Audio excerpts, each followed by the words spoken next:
찬송가 316장 같이 316장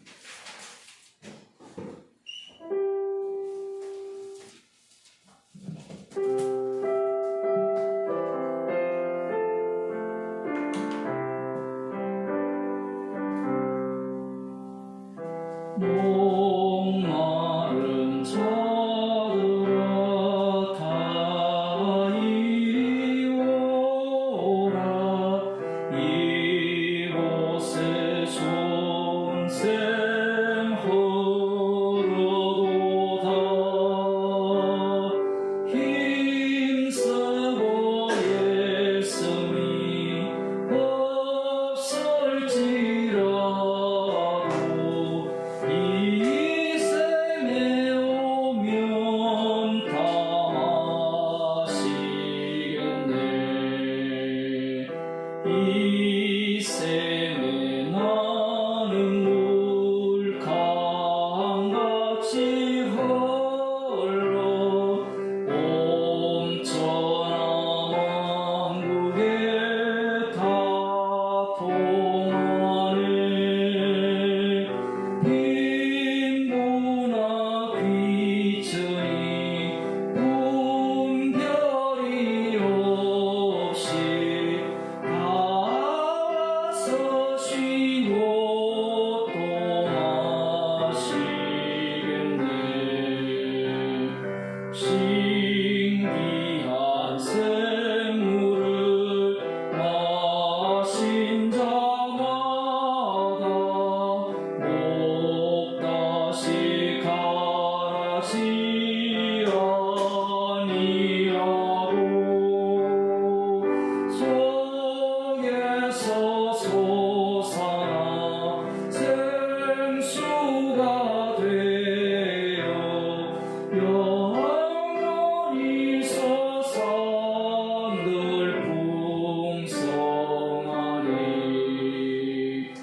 이 샘의 이름은 생명의 샘물 저수정빛같이 늘 맑도다. 어린 양 보자라 금원이 되어 생명수 샘이 늘 그치지 않네. 기도드리겠습니다. 우리가 원한 바도 아니고 요청한 것도 아닌데 주의 이름을 위하여 저희들을 불러주시고 주님의 사랑을 마음껏 자랑하라고 주의 백성을 삼아주심을 감사드립니다. 오늘도 생명의 말씀을 통하여 주님을 배우게 하옵소서. 예수님 이름으로 기도드리옵나이다. 아멘. 하나님 말씀 마태복음 11장입니다. 마태복음 11장 9절에서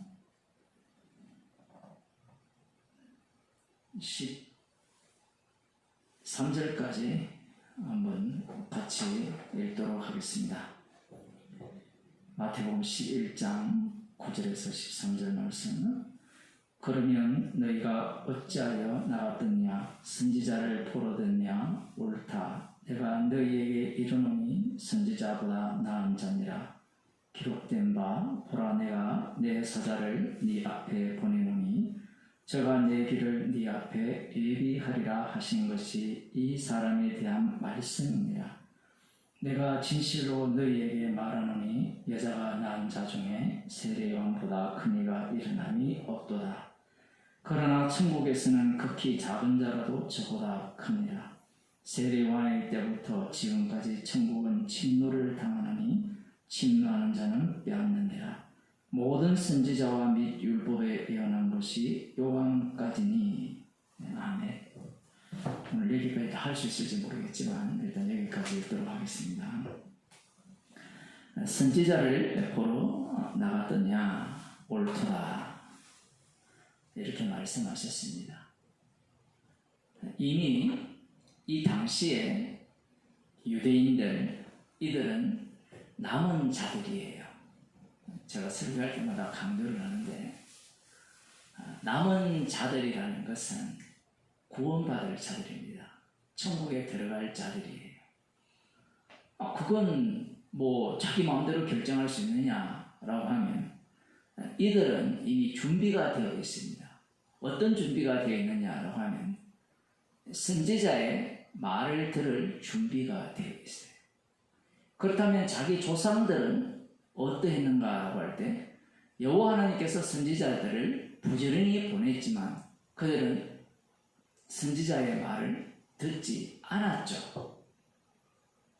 그들과 달리 자신들은 선지자를 보내신다면 들을 자세가 되어 있다라는 겁니다. 그러면 선지자들이 무슨 이야기를 할 거냐, 그걸 벌써 예상을 다 해요. 그 예상하는 바가 구약에 다 나와 있어요. 어떻게 나와 있느냐? 우상을 섬기지 말고, 선지자들이 외친 내용들이 그러하잖아요. 말라기에 의하면 온전한 11조를 드려라, 율법에 순종해라, 안식일을 지키라. 그러한 어떤 말씀들을 이들은 다 알고 있는 겁니다. 뿐만 아니라 율법에 위반된 그러한 요소들을 버려라고 선지자들이 외쳤죠. 과와 과부를 멸시하지 말고 그들을 돌아보라는 그러한 말씀들을 이들은 다 알고 있습니다. 문제는 그렇게 기대하여서 선지자를 보러 나가긴 나갔는데, 과연 그들이 기대한 선지자였느냐라는 겁니다. 물론 어떤 사람들은 세례 요한의 세례를 받는 경우도 있었고요. 이와 달리 바리새인과 서기관들은 세례를 받지 않았거든요. 어찌되었든 예수님의 말씀은 분명히 두 부류인데 이걸 한쪽으로 뭉쳐버려요. 선지자를 보러 갔느냐, 반대쪽에는 선지자로 인정 안 했거든요. 그런데 예수님께서는 한쪽 편에 선지자들을 보러 간 그들 무리 속에 이 바리새인과 서기관들을 다 집어넣어 버려요. 아마 오늘날 우리들 같으면 이런 식의 방식은 용납하지 않죠. 논리가 안 맞잖아요. 왜 이렇게 다른 선지자로 인정하지 않은 사람들도 이 속에 집어넣느냐라고 이렇게 주장을 당연히 하죠. 그 이유가 뭔가 하면 모든 인간은 첫째 아담 안에 있거든요. 그러니 그 아담의 어떤 파생 상품들은 모두가 다 아담이 한 일이에요. 누가 하더라도 내가 한 일이에요. 푸틴이 한 일이 내가 한 일이라 이 얘기예요. 이런 식으로 이야기하면 어떻게 그 사람이 한 게 내가 한 일이냐. 그건 인간이 자기가 주인공이 되었기 때문에 말씀에 대한 이 불순종입니다. 말씀을 인정하지 않고자 하는 그러한 태도죠. 만일에 그런 식이 된다면 구약 이스라엘 백성들이 한 짓이 나의 일이 아니지 않습니까? 그 논리가 되면 아담이 선악과를 먹었는데 나와 무슨 관련이 있습니까? 그러면 가인이 아벨을 죽였는데 나와 관련이 없지 않습니까? 그 가인의 자리에 푸틴을 집어넣고 또 누구를 집어넣고 이재명을 집어넣고 윤석열을 집어넣으면 되거든요. 적용을 그렇게 안 하려고 하거든요. 왜 그런가 하면 나는 고객이니까. 나는 적어도 저런 김정은하고는 달라. 아마 그 김정일입니까? 그 아들로 태어났으면 김정은처럼 살아줄 거예요. 자기 자신에 대해서 과신하는 겁니다. 이 선지자를 보려더니 옳도다 너희에게 이르노니 선지자보다 나은 자니라. 예수님께서 기대를 잔뜩 갖게 하는 거예요. 선지자보다 낫다라고 하면 여러분들은 어떤 생각을 갖습니까? 세례요한을 누구와 비교합니까? 다른 선지자들과 비교를 하죠. 비교하니까 선지자들보다 더 낫다라고 하면 이 낫다라는 개념을 어떻게 비교를 해요? 우리 세상에서는 엘리야나 엘리사나 아니면 사가랴나 여러 선지자들이 있었고 모세도 선지자 중에 한 사람이잖아요. 그들보다 더욱더 하나님 말씀에 순종하였고 더욱더 하나님을 위해서 희생을 다했고 봉사를 다했다. 나중에는 목도 날렸다. 그런 차원에서 더 나은 선지자다. 뭐 이런 식으로 비교를 할 가능성이 상당히 높죠. 예수님께서 말씀을 하실 때 예수님이 어디에서 왔습니까? 하늘로부터 오셨잖아요. 하늘로부터 오신 그 예수님께서 말씀을 하실 때 어디에 언어를 사용합니까? 땅의 언어를 사용하죠. 땅의 언어를 사용할 때 사람들은 그 땅의 언어를 사용하기 때문에 예수님의 말씀을 땅의 언어로 생각을 하는 거예요. 그러니 하나도 못 알아듣는 겁니다.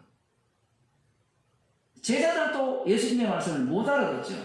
지금 산상설교를 쭉 하시고 예수님이 병자도 고치시고 여러 가지 일을 하실 때 그들의 눈에는 그 예수님이 하시는 모든 일들이 어떤 차원에서 이루어지는 일이냐고 하면 육적 차원에서 이루어지는 일이고 그걸 달리 표현하면 구약적 차원에서 행하시는 일로밖에 안 보이는 거예요.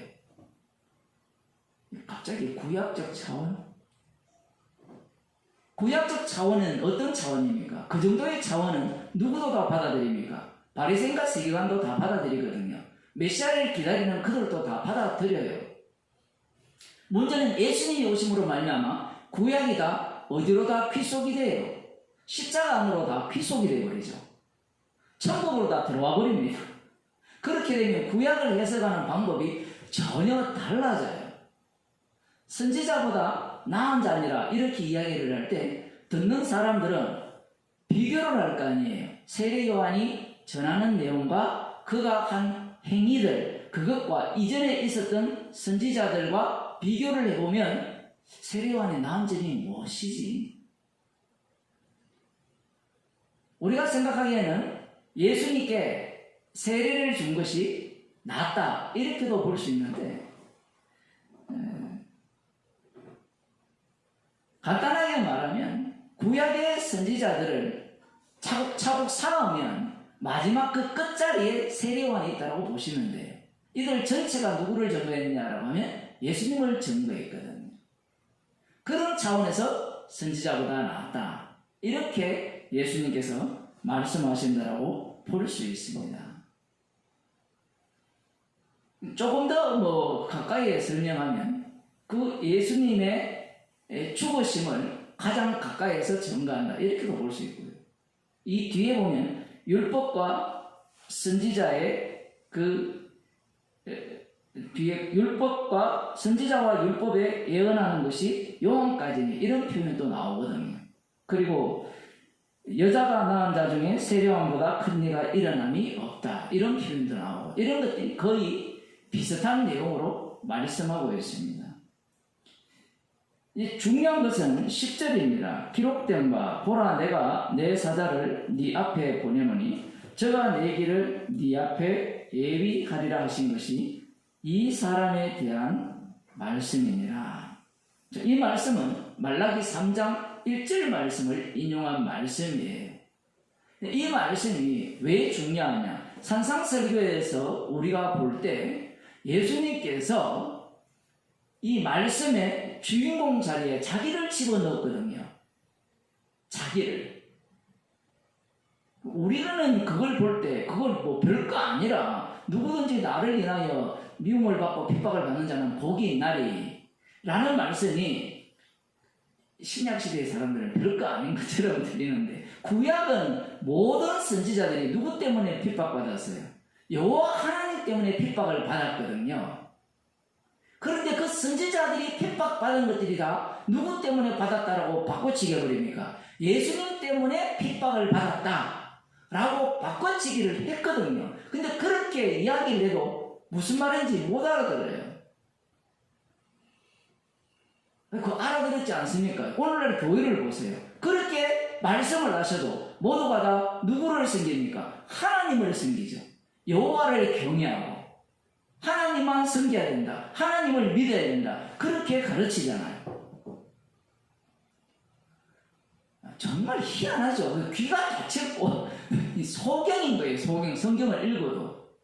오늘 본문이 왜 중요하냐라고 하면 예수님께서 구약의 선지서의 말씀을 다 바꿔버려요. 누구 중심으로? 예수님이 자기 중심으로 다 바꿔버립니다. 말라기 3장 1절을 한번 보겠습니다.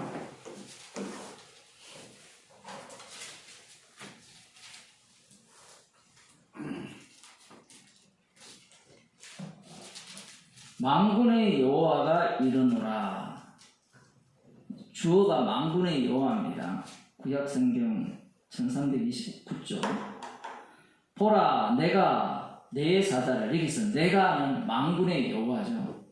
내 사자를, 만군의 여호와의 사자를 보내리니 그 사자가 내 앞에서, 내가 누군가 하면 만군의 여호와 앞에서 길을 예비할 것이요, 또 너희의 구하는 바 주가 홀련히 그 전에 임하리니, 주는 여호와뿐이거든요.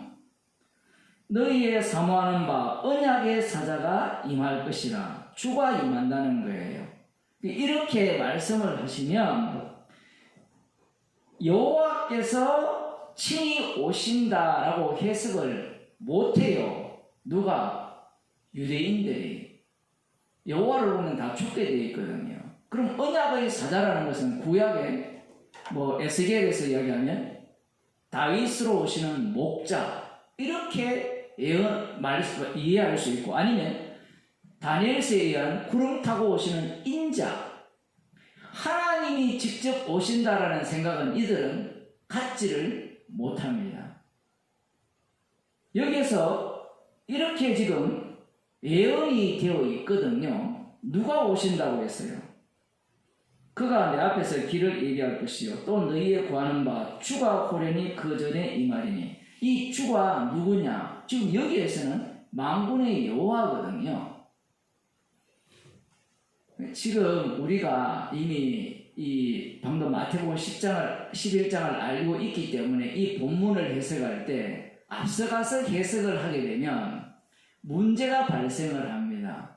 어떤 문제가 발생하는가 하면, 예수님께서 이 말라기 3장 1절을 해석하는 방식을 통하여서 이 남은 자들의 우상 숭배성을 다 끄집어내야 되는데, 그걸 미리 제거를 해버리면 무엇이 문제가 되느냐라고 하면, 이 여호와만을 믿는 것이 우상 숭배라는 것이 빠져버려요. 빠져버리면 다시 어떤 식으로 돌아가느냐 하면 여호와를 믿어야 된다라는 식으로 돌아가게 돼요. 여기에서는 만군의 여호와가 있고, 여호와가 여호와의 사자를 보내어서 그 사자가 여호와 앞에서 길을 예비할 것이요, 이렇게 되어 있는데, 마태복음 11장 10절에서는 보라, 내가 내 사자를 네 앞에 보내노니 저가 네 길을 네 앞에 예비하리라, 이렇게 말씀해요. 여기 보면 보라, 내가 누구예요? 말라기 아니 여호와죠.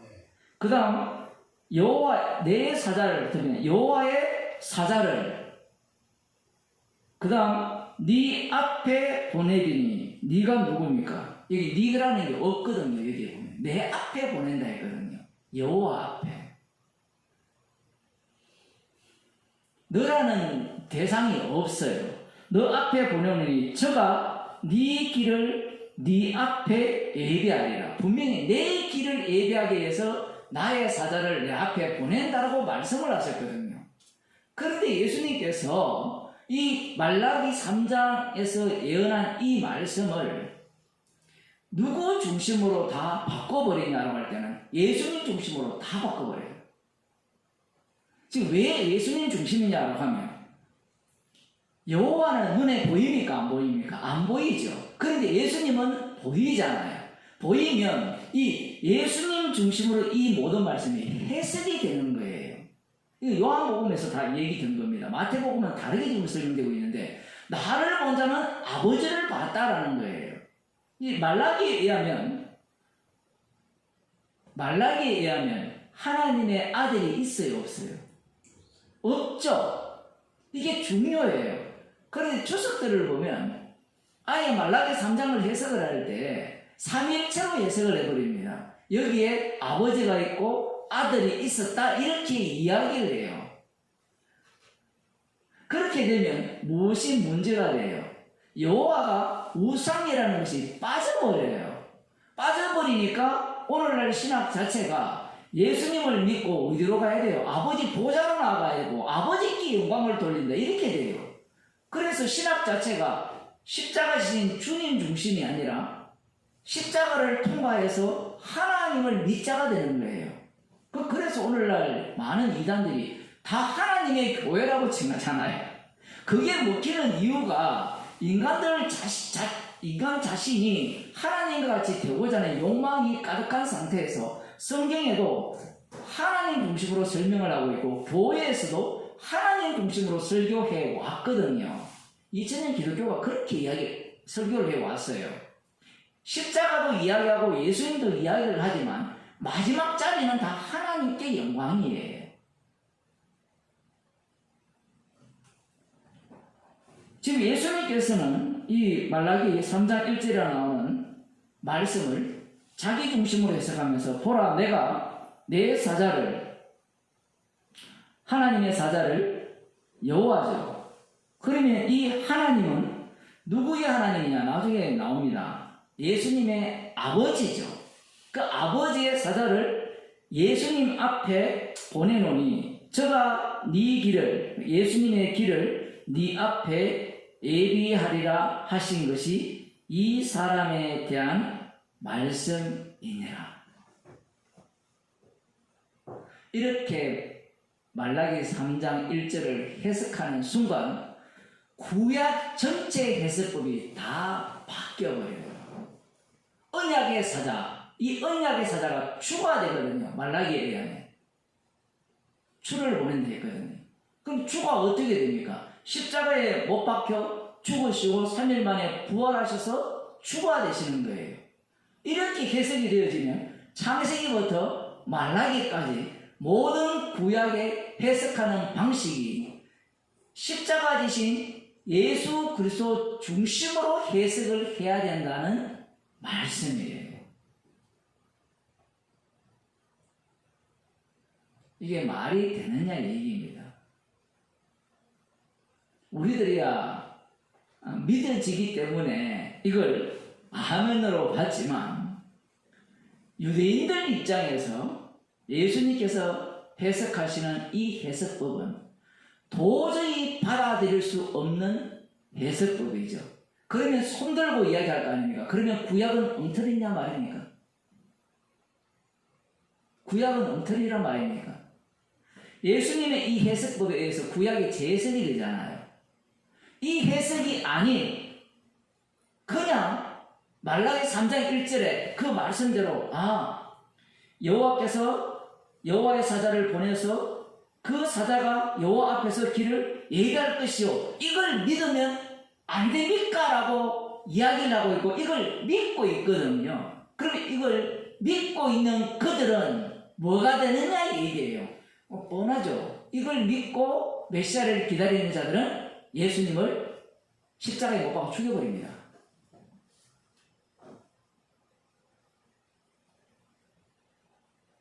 창세기 3장 15절에 여자의 후손이 와서 뱀의 머리를 친다 했잖아요. 그러면 여자의 후손이 와서 뱀의 머리를 친다라는 것을 철석같이 믿고 있는 자들은 예수님의 해석법으로 들어가지 않으면 어떻게 하느냐 이 얘기예요. 그 여자의 후손이 와서 뱀의 머리를 친다라고 그 약속을 믿는 자들이 바리새인과 서기관입니다. 여러분 처음 알았습니까?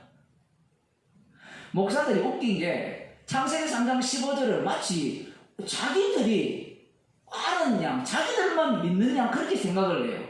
유대인들이 그걸 믿어요. 누가 먼저 믿었습니까? 여자가 먼저 믿었잖아요. 하와가 믿었잖아요. 하와가 그 전에 누가 하와라 이름을 누가 짓습니까? 아담이 짓잖아요. 생명이라 짓잖아요. 그 여자가 낳는 그 아들에 의해서 뱀의 머리를 칠 거리라는 그 약속이 계속해서 이어져 내려오거든요. 그 약속을 믿는 자들이 지금 예수님과 대면하고 있거든요. 그럼 그들이 여자의 후손을 안 믿어요? 믿죠? 믿으니까 예수님을 죽이는 겁니다. 왜 그런가 하면 말씀을 믿는다고 할 때는 이미 받은 게 없잖아요. 이렇게 하면 또 그들은 반박을 하죠. 계시를 받았잖아요. 계시, 약속을 받았잖아요. 약속을 받았죠. 창세기 3장 15에 약속을 받았잖아요. 아브라함에게 하신 그 언약을 그들은 알고 있고 그 약속을 받았잖아요. 그걸 받았다면 그들이 알아야 되지 않습니까? 알고 있죠. 그런데 그 안다는 그 약속의 내용을 실체를 들어가 보니까 아무것도 없어요. 여자의 후손이 왔어요. 오니까 이들이 여자의 후손을 어떻게 대우합니까? 알아봐요? 못 알아봐요? 못 알아보죠. 왜 못 알아봅니까?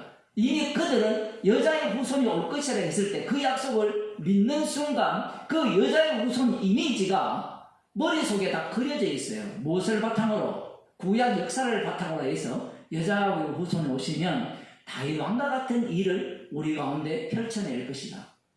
그러한 생각을 그들 속에 가득 담고 있는 겁니다. 그러니 알아볼 수가 없어요.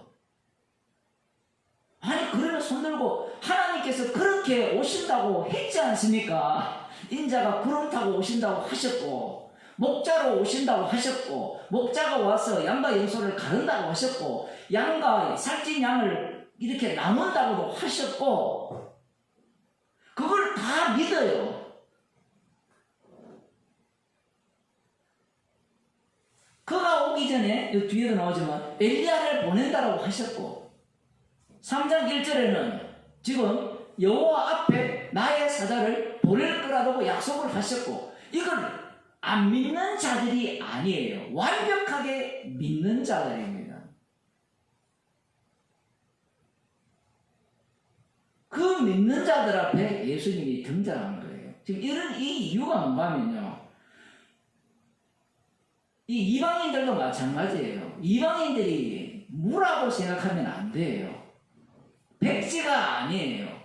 예수님 믿으세요라고 하는 순간 예수 믿으면 천국 간다 하죠. 그러면 예수 믿으면 천국 간다 할 때 이 천국 개념이 그들 속에 이미 확정되어 있어요. 그 예수는 또 나름대로 확정되어 있고 성령으로 구원시키는 이유가 있어요. 십자가의 영이 임하지 아니하면 자기 부인의 능력이 나오지 않습니다. 이 독특해도 주님이 일하시는 방식이. 십자가의 영이 임하면 그 사람을 인정하는 개념이 아니라 그를 부정시켜버려요. 왜냐하면 인간 속에는 이미 자기 나름대로의 신개념, 모든 것들이 다 깔려있거든요. 그걸 미리 누구를 통해서 보여주는가 하면 구약 이스라엘 백성들을 통해서 그들에게 계시를 줌으로 말미암아 약속을 줌으로 말미암아 그러한 것들을 형성하도록 만들어버린 겁니다.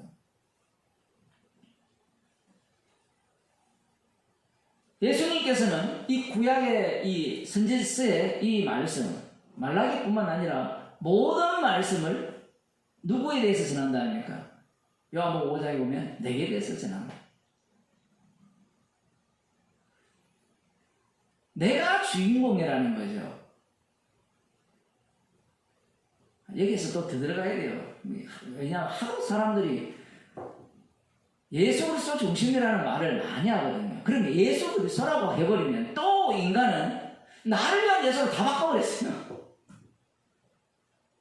십자가를 이야기해버리면 그 십자가 자체가 우리를 부정하는 내용을 담고 있기 때문에 십자가 중심으로 봐야 되겠죠. 성경은 내게 대해서 전한다. 그럼 예수님이 이 땅에 왜 오셨어요? 자기 백성을 위하여 대성물로 내어 주기 위해 오셨잖아요. 십자가에 못 박혀 죽기 위해 오셨잖아요. 성경 자체는 십자가를 전가하는 겁니다. 문제는 유대인들이 기다리죠. 누구를 기다립니까? 마지막 선지자 여호와 앞에 오는 그 선지자를 고대하고 있고, 그 선지자가 오면 그 다음 어떤 일이 펼쳐질까에 대한 기대감에 부풀어 올라 있거든요. 그 기대감에 부풀어 올라 있는 그들은 무엇을 소망하느냐 얘기예요. 무엇을 소망하겠습니까? 천국이에요, 천국. 말라기 3장 그 뒷부분을 봅시다. 너희의 구하는 바 주가 혼련히 그 전에 임하리니, 너희의 구하는 바 주가 그 성전에 임한다는 거예요. 이것도 문자적으로 그렇게 안 돼 있거든요. 누가 구한다고 합니까? 남은 자 유대인이 70일의 약속을 하셨잖아요. 그 때가 차기를 이들은 기다리는 겁니다. 그래서 그들은 주가 오시기를 간절히 구하는 거예요. 왜 주가 오시기를 구하겠습니까? 왜 빨리 죽고 싶어요? 왜 빨리 천국 가고 싶겠습니까? 그거하고 똑같은 거예요.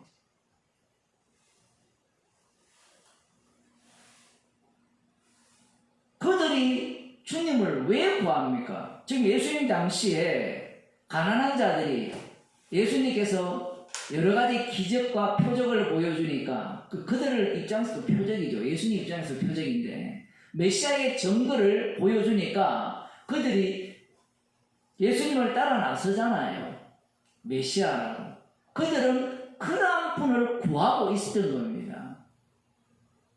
그들이 구하는 주는 자기들을 구원하는 주예요. 그러면 바리새인과 서기관들은 자기들에게 생명을 주고 영생을 주고, 이미 그들은 영생을 확보했으니까 영생 얻은 그들에게 이 천국이 만들어져서 그 천국에서 한 자리 차지하여서 행복하게 사는 그러한 소망을 갖고 그들이 구하고 있는 주를 구하고 있다라는 거예요. 그런데 막상 그들이 구하는 주를 보내주니까 받아들입니까? 안 받아들입니까? 안 맞아요, 서로.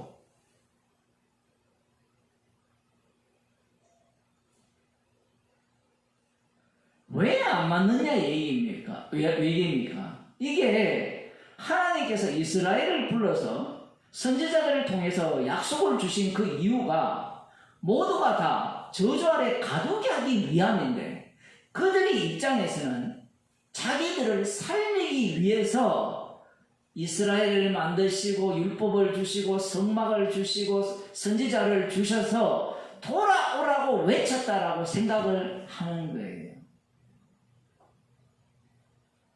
여러분들이 구약을 다 읽어보면 구원 얻는 비법, 결론이 그거예요. 어떻게 하면 구원을 얻을 수 있는가?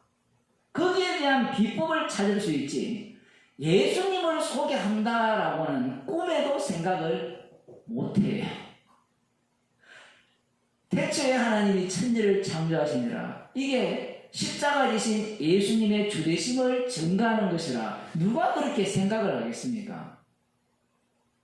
천지를 짓고 난 뒤에 이 천지를 지신 목적이 뭐냐? 그건 나를 위함이다. 그게 오늘날 과학자들이나 철학자들이 주장하는 이야기잖아요. 모든 세상에 있는 이유는 나를 위해서 있다, 인간을 위해서 있다, 그렇게 주장을 하거든요. 그런데 그 주장이 그들만의 주장입니까?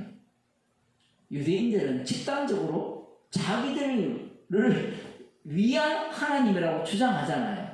요한복음 5장 39절이니까 너희가 성경에서 영생을 얻는 줄 삼고하거니와, 성경을 왜 줬느냐 하면 자기들에게 영생을 위해서 주셨다, 자기들이 영생 얻도록 하기 위해서 주셨다, 이렇게 생각을 해요.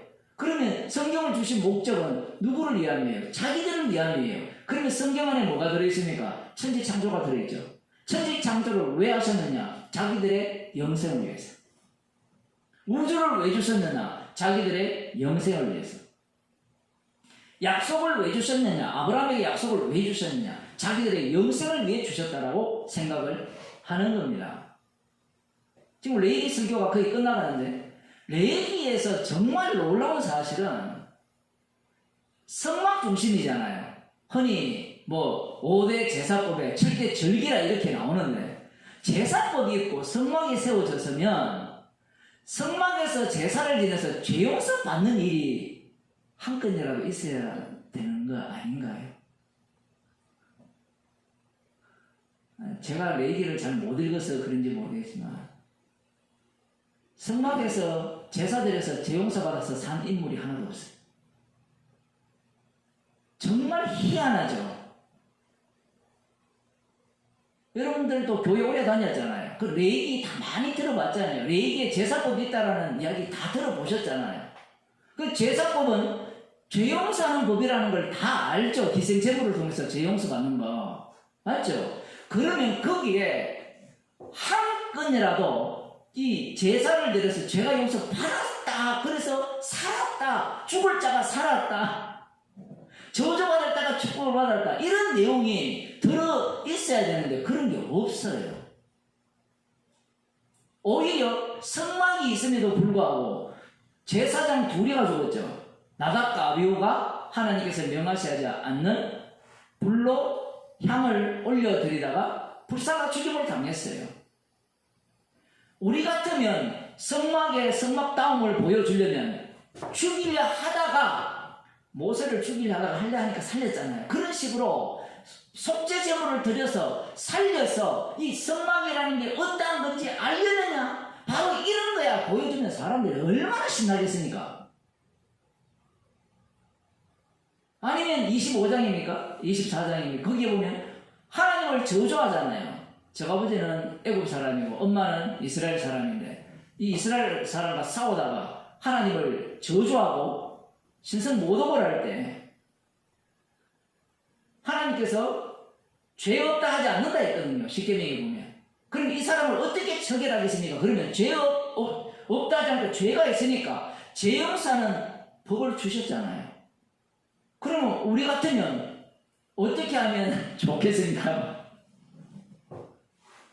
뭐 송아지를 드려라, 모독을 했으니까 이 죄는 큰 죄니까 그러면 내가 죄를 용서해 주겠다, 이 가르침이 훨씬 크지 않아요? 돌로 쳐 죽여내 버립니다. 그들이 동시에 안수를 하고 자기들도 죽을 자들이죠. 그 정도 되면 눈치채야 안 되겠어요? 성막에서 속죄물 드린다고 죄 용서 받는 것이 아님을 알아야 되잖아요. 그러면 하나님의 말씀이 엉터리입니까? 아니죠. 속죄물 드리면 죄가 용서돼요. 용서하는 방식이 그 속죄물을 드려서 죄가 용서되는 내용과 함께 용서 안 된다는 것도 거기에 들어있는 거예요. 자동이 안 된다는 얘기입니다. 궁극적으로는 죄 용서는 다른 곳에서 하거든요. 아들의 죽음이 죄를 용서하지, 속죄 제물 거기에서 제사 드린다고 죄가 용서되는 게 아님을 보여주기 위한 레위기임이 더 강렬하게 증거가 되는 거예요. 그런데 이스라엘 백성들은 어떻게 해석합니까? 제사 제대로 드리면 된다. 해석을 이상하게 하죠. 제가 지금 이 얘기하는 이유가 뭔가 하면 예수님의 십자가를 그런 식으로 이해를 하는 거예요. 십자가 피만 믿으면 죄가 용서된다. 십자가 피를 위한 죄고 그 피를 증가하기 위한 죄 용서거든요. 이 자리가 바뀌었어요. 그래서 레위기에서는 아예 무엇을 보여줍니까? 다 죽여버립니다. 안 살려줘요. 거꾸로. 뭔가 죄를 지었으면 희생제물을 드려서 용서해 주는 것을 보여줘야 되는데, 이 성막은 너희를 위한 성막이 아니고 여호와 이름을 위한 성막인 거예요. 여호와 이름을 가장 잘 드러내는 방법은 죽이는 방법이에요.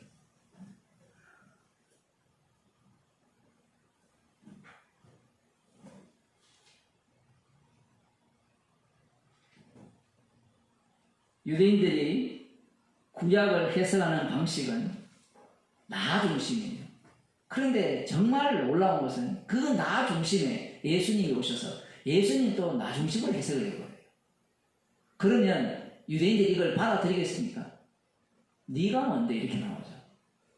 그러면 네가 뭔데라고 나올 때 그 자신들은 누구의 이름으로 네가 뭔데라고 하겠어요? 만군의 여호와의 이름으로 네가 뭔데 말라기 3장에 대한 말씀을 너 중심으로 해석하느냐 이렇게 튀어나올 수밖에 없는 거예요. 자, 그러면 세례 요한이 예수님의 해석법을 따랐을까요? 안 따랐을까요? 이런 게 되게 궁금하지 않습니까? 구약의 선지자들이 예언을 할 때 예수님이 보는 안목과 동일했느냐 동일하지 않았느냐 되게 궁금하지 않아요? 우리는 그냥 무심결에 세례요한도 말라기 3장 1절에 나오는 이 여호와의 길을 예비하는 자로 자기가 알았잖아요. 그런데 앞서서 오실 그이가 당신이니까 물었잖아요. 다른 일을 기다리오까 라고 했을 때 이 예수님의 해석법을 알았어요? 몰랐어요? 몰랐죠. 그런데 예수님은 세례요한을 칭찬합니다. 왜 칭찬하느냐 이 얘기예요. 우리는 모르면 엉터리고 알면 안 엉터리고 이렇게 해석을 하잖아요. 세례요한은 자기 역할을 하는 겁니다. 자기 역할을 하면서 엉터리로 안 걸 예수님에 의해서 제대로 알므로 다 바꿔지는 거예요. 예수님에 의해서. 우리의 의식 구조로는 이해가 안 되죠.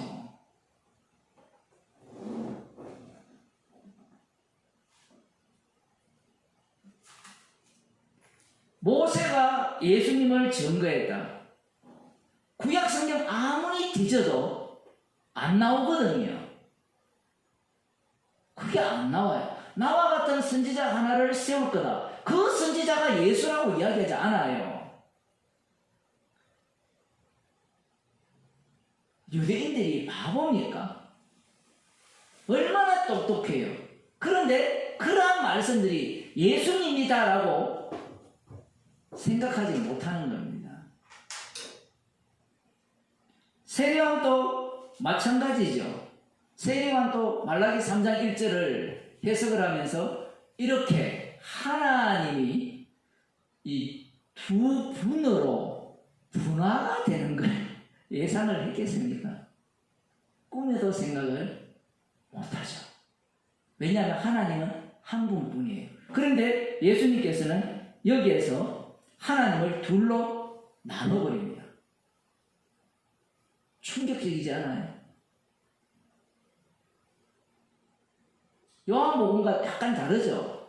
자신을 하나님의 참 아들이라 이렇게 소개를 하는 거고, 지금 여기에서는 예수님께서 구약의 말라기 3장 1절을 하나님을 자신 중심으로, 아들 중심으로, 아들이 있어야 아버지가 있거든요.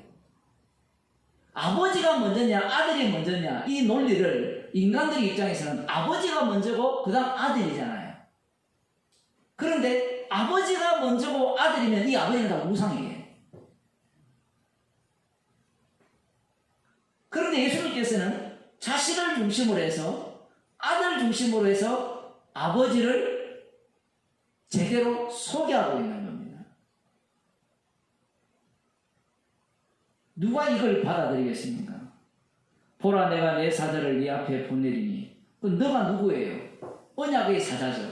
주라고 했잖아요. 주. 그 주가 누굽니까? 여호와 하나님으로 되어 있거든요. 구약에는 여호와 하나님이 직접 오신다 되어 있으니까. 예수님이 하나님의 아들이지만 유대인들 입장에서는 하나님 자체예요. 저가 네 길을 네 앞에 예비하리라. 예수님께서는 이 세례 요한을 통해서 자기를 소개하는 겁니다. 그런데 어느 누가 이 말씀을 알아들을 수 있느냐 이 얘기예요. 지금 이 당시에. 제자들도 못 알아들어요. 그 주변에 있는 유대인들도 아무도 못 알아들어요. 예수님 홀로 자기 증거를 하는 겁니다. 그러면 홀로 못 알아듣는 얘기를 왜 합니까라고 우리 따질 거 아니에요. 못 알아들어도 돼요. 우리는 꼭 알아들어야 된다 생각하거든요. 홀로 증거하면 그걸로 끝나는 겁니다. 그 말씀이 이제 십자가에 의해서 이 의미가 성령을 받은 자들에 의해서 이 말씀의 의미를 깨닫는 자들이 만들어지죠. 이후에 이제 마태가 성령을 받잖아요. 성령을 받게 되면 예수님의 말씀하신 그 의미를 비로소 깨닫게 되는 겁니다. 우리는 효용성을 따지잖아요. 못 알아듣는 얘기를 왜 하느냐? 사도행전 7장에 보면 서대반 집사님이 하나도 못 알아듣는 이야기를 외쳤거든요. 그 긴 설교, 얼마나 설교가 깁니까? 그걸 다 했는데 아무도 못 알아듣고 돌돌 죽였어요. 그런 헛된 일을 왜 합니까? 라고 이렇게 반문을 하는데, 그게 정인의 모습이고요. 예수님은 자기를 증거하기 위해서 오셨거든요. 하신 것이 이 사람에 대한 말씀이더라. 마치 이 세례 요한을 소개하는 것 같은데, 얼핏 보면 이 사람에 대한, 이 사람의 사자, 그러면 이 사자를 통하여서 예수님 자신이 어떠한 분인가를 소개하는 거예요. 세례요한이 성령을 받았다면 이 말씀의 의미를 비로소 알게 되겠죠. 차고적이죠. 뒤에 가면 이렇다 하라라고 했을 때 아마 주께서 깨닫게 했을 수도 있습니다. 그런 내용은 없지만, 그러면 나중에 성령을 받게 되니까 성령 받은 자들이 이 말씀의 의미를 알게 되죠. 얼마나 충격적이겠어요. 사도 바울이 말라기 3장 1절을 알았을 거 아닙니까? 주님을 만나기 전에. 그런데 주님을 만난 이후에 말라기 3장 1절을 이렇게 해석을 하는 순간 이 충격은 이만저만한 충격이 아니죠.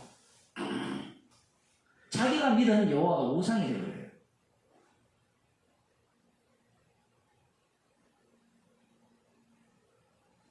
이거는 아무리 강조해도 지나치지 않습니다. 여호와가 우상으로 이렇게 규정되지 않으면 우리가 예수 믿는다고 하는 이 믿음 자체가 다 우상 숭배가 돼요. 여호와가 왜 우상이 되느냐면 결론이 이렇게 되어 있거든요. 여호와를 믿는 유대인들이 그 여호와를 누구를 위한 여호와로 해석을 해요?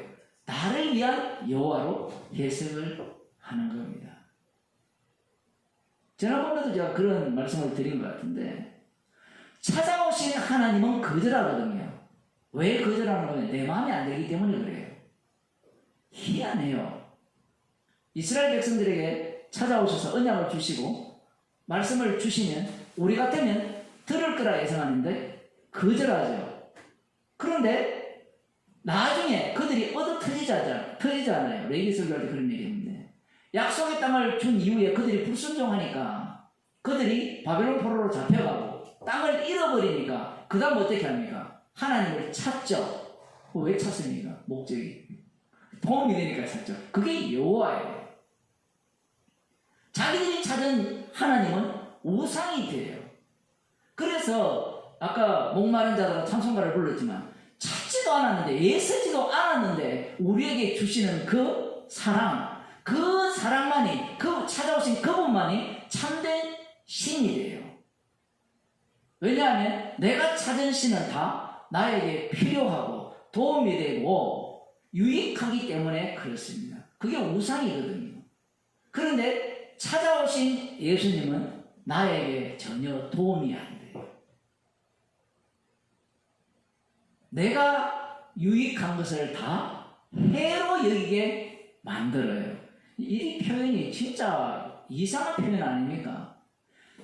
이전에도 나에게 유익한 것을 해로 여겼다면, 그 복음을 알기 전에 유익한 것을 해로 여겼다면, 주님이 찾아온 이후에도 나에게 유익하다고 한 모든 것들을 해로 여겨요.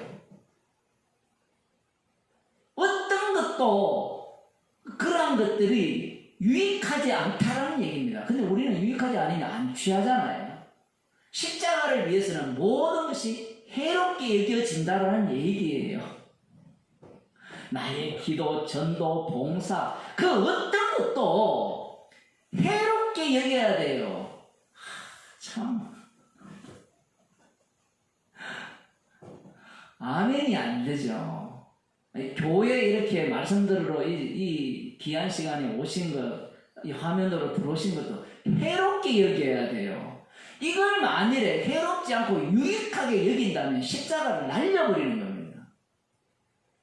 그런데 우리는 그걸 해롭게 여기는 것이 아니라 유익하게 여기죠.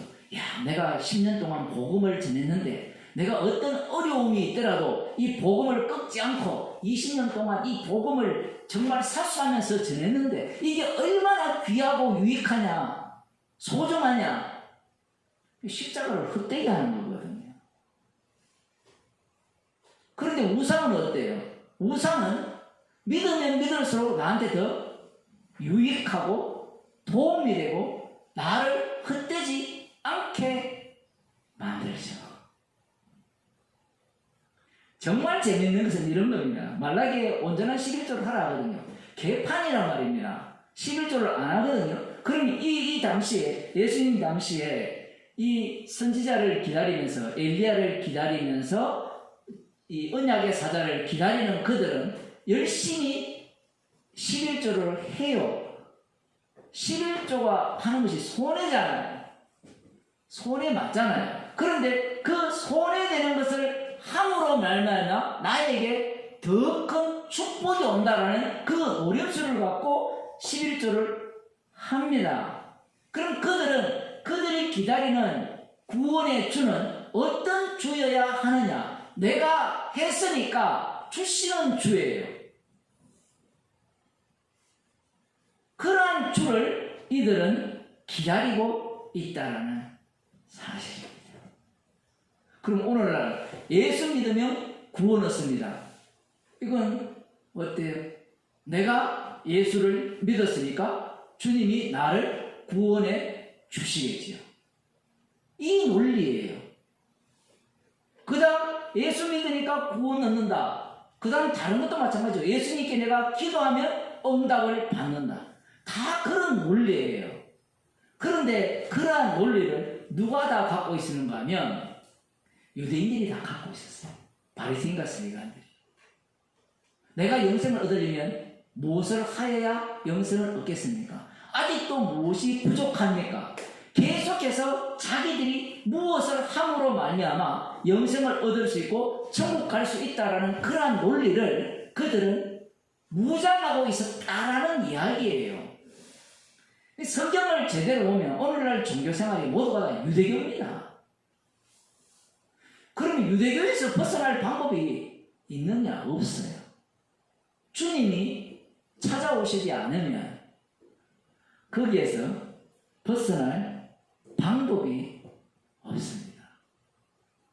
그래서 주님께서 친히 자기 목숨을 대속물로 내어주셔서 자신의 이름을 위하여 긍휼히 여길 자를 긍휼히 여기셔서 그에게 성령을 부어주시니까 방금 우리가 들은 이 모든 말씀이 아멘으로 들리는 거예요. 기도하겠습니다. 하나님 아버지, 우리는 언제나 나 중심으로밖에 해석할 수밖에 없는 그러한 주인들임을 말씀을 통하여서 깨닫게 해주시고 주님의 십자가의 능력만이 주님의 안목으로 바꾸시고 십자가의 은혜 속으로 인도하심을 알려주심을 감사드립니다. 우리를 불쌍히 여기사 십자가의 영으로 인도함을 받는 주의 백성이 되게 하여 주옵소서. 예수님 이름으로 기도드리옵나이다. 아멘.